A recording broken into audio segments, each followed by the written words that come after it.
नमस्कार दोस्तों, आज हम पढ़ने वाले हैं अर्थशास्त्र का बहुत महत्वपूर्ण टॉपिक पैमाने के प्रतिफल, रिटर्न टू स्केल।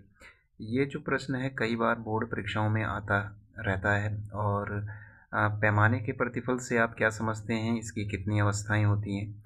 कई बार कई परीक्षार्थी इसे समझने में थोड़ा सा असहज महसूस करते हैं, लेकिन मैं इसे समझाने का आज प्रयास करूँगा। उम्मीद है कि आपकी समझ में आएगा। तो चलिए शुरू करते हैं। पैमाने के प्रतिफल, रिटर्न टू स्केल। पैमाने के प्रतिफल, ये सबसे पहले आपको प्रतिफल को समझना होगा। प्रतिफल का अर्थ होता है आउटपुट। यहाँ पर अर्थशास्त्र में यहाँ पर प्रतिफल से मतलब कुल उत्पादन से मतलब है, यानी कि रिटर्न्स। यानी कि फर्म में ऐसे कौन से संसाधन किस तरीके से लगाएं, कौन से पैमाने से लगाएं, जिससे कि हमारा प्रतिफल बढ़े या प्रतिफल में क्या परिवर्तन आता है। तो ऐसी माप को ही पैमाने का प्रतिफल कहते हैं। यानी कि संसाधनों को हम किस स्केल पर लगाएं, कौन से ऐसे संयोजन से लगाएं जिससे कि हमारा फर्म का जो उत्पादन हो वो बढ़ सके। अब यहाँ पर पैमाने का प्रतिफल कुछ नहीं है, ये एक प्रकार का उत्पादन में होने वाला परिवर्तन है जब हम संसाधन को भी बढ़ाते हैं। तो चलिए हम इसकी पहले परिभाषा में चलते हैं। जब उत्पादन के साधनों को समान अनुपात में परिवर्तन किया जाता है या समान अनुपात में बढ़ाया जाता है एक साथ, तो उत्पादन यानी कि आउटपुट, आउटपुट यानी कि प्रतिफल। तो उत्पादन में या प्रतिफल में किस प्रकार का परिवर्तन होता है, इसी की माप को पैमाने का प्रतिफल कहते हैं। जैसे उदाहरण के तौर पर माना कोई उद्योग है या फर्म है, उसमें हम सभी संसाधन भूमि, श्रम, पूंजी, उद्यम ये हम लगा रहे हैं और सबको हम समान अनुपात में यदि बढ़ाते हैं तो उत्पादन में हमारा जो परिवर्तन होता है यह बढ़ जाता है या स्थिर रहता है या घट जाता है। तो इसका अध्ययन ही पैमाने का प्रतिफल का नियम कहलाता है। अर्थात जब उत्पादन के सभी साधनों को एक साथ समान अनुपात में यदि हम बढ़ाते हैं तो फर्म के उत्पादन में भी क्या हो जाता है, परिवर्तन हो जाता है। यही पैमाने का प्रतिफल कहलाता है। अर्थात उदाहरण के लिए, क्योंकि पैमाने के प्रतिफल एक दीर्घकालीन अवधारणा है, क्योंकि इसमें उत्पादन के सभी साधन परिवर्तनशील रहते हैं, सभी साधनों को बदला जा सकता है। अर्थशास्त्र में दीर्घकाल वह लंबी समयावधि होती है जिसमें उत्पादन के सभी साधनों को बदलने का समय होता है, तो उसे दीर्घकाल कहते हैं। तो इसलिए पैमाने का प्रतिफल में सभी साधनों को बदला जाता है क्योंकि उसमें पर्याप्त समय होता है। इसीलिए कहा जाता है कि पैमाने के प्रतिफल का संबंध दीर्घकाल से होता है। यह एक दीर्घकालीन अवधारणा है। तो चलिए इसे हम एक छोटे से डायग्राम से समझने का प्रयास करेंगे। पैमाने का प्रतिफल है क्या। तो जैसे मान लिया जाए कि ये कोई पैमाना है। यदि भूमि को हम 10%, श्रम को हम 10%, पूंजी को भी 10%, उत्पादन के सभी साधनों को हम यदि 10-10% बढ़ाते हैं, समान अनुपात में बढ़ाते हैं, क्या करते हैं, वृद्धि करते हैं, तो उत्पादन में यानी कि हमारा आउटपुट में एक परिवर्तन आ जाता है। यानी कि तो हमारा आउटपुट यानी कि आउटपुट में एक परिवर्तन आ जाता है। या तो उत्पादन बढ़ जाता है, वृद्धि हो जाती है, या उत्पादन स्थिर रहता है, या उत्पादन हमारा घट जाता है। तो उत्पादन में किस प्रकार का परिवर्तन हमारा हो रहा है, यही माप, इसी माप को हम क्या बोलते हैं, पैमाने का प्रतिफल कहते हैं। सरल रूप से मैं ये समझाना चाह रहा हूँ कि यदि हम उत्पादन के साधनों को बढ़ाते हैं तो हमारे उद्योगों या फर्मों में कुल उत्पादन भी बढ़ जाता है या कुल उत्पादन में परिवर्तन हो जाता है। और ये कैसा परिवर्तन होता है, इसी का अध्ययन पैमाने का प्रतिफल कहलाता है। और जैसे कि ये डायग्राम में आप देख सकते हैं, इस प्रकार पैमाने के प्रतिफल में जो परिवर्तन होता है, परिवर्तन मतलब उनमें वृद्धि भी हो सकती है, वो स्थिर भी रह सकता है फर्म का उत्पादन, और घट भी सकता है। तो इस प्रकार पैमाने के प्रतिफल की 3 अवस्थाएं हैं, वृद्धि प्रतिफल की अवस्था, समान प्रतिफल की अवस्था और घटते प्रतिफल की अवस्था। तो चलिए हम इसे शुरू करते हैं। अब पैमाने के प्रतिफल की अवस्थाओं को हम निम्न रेखा चित्र से अब हम इसे देखते हैं। तो चलिए हम इसे रेखा चित्र से समझने का प्रयास करेंगे।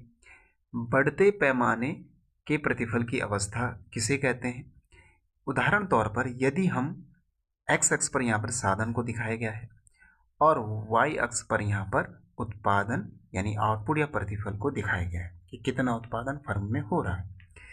यदि हम साधन यानी कि यदि हम उत्पादन के साधन को 10% बढ़ाते हैं, सभी साधनों में 10% इस साल हमने बढ़ा दिए, तो हमारा इसी साल उत्पादन पहले साल की तुलना में 20% बढ़ जाता है। उत्पादन में क्या हो जाती है? वृद्धि हो जाती है। यहाँ से उत्पादन कहाँ हुआ? यहाँ तक आ गया। उत्पादन में हमारी क्या हो जाती है? वृद्धि हो जाती है। हमने उत्पादन के साधनों को 10% बढ़ाया, सभी साधनों को, लेकिन उत्पादन में उससे भी अधिक 20% की क्या हुई है?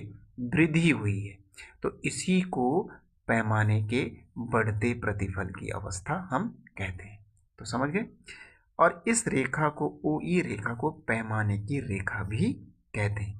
उदाहरण रेखा चित्र में आप देख सकते हो, यहाँ पर देख रहे हो कि साधन हमने 10% बढ़ाया, यानी कि साधन हमने N से N2 कर दिया और उत्पादन हमारा P1 से P2 हो गया, यानी कि 20% बढ़ गया। इसमें देखो अंतर कम है और इसमें अंतर थोड़ा ज़्यादा है। तो इस प्रकार इस रेखा चित्र से आप समझ जाओगे कि यदि साधन को, सभी साधनों को, हम उत्पादन के सभी साधनों को 10% बढ़ाते हैं तो फर्म के आउटपुट यानी कि उत्पादन में उससे भी अधिक 20% की यदि वृद्धि हो जाती है तो उसे बढ़ते पैमाने के प्रतिफल की अवस्था कहते हैं। अब स्थिर पैमाने के प्रतिफल की अवस्था किसे कहते हैं? सेम वही उदाहरण, यदि हम साधनों को 10% बढ़ाते हैं और फर्म के उत्पादन में भी 10% समान अनुपात में, उसी के समान अनुपात में क्या होती है?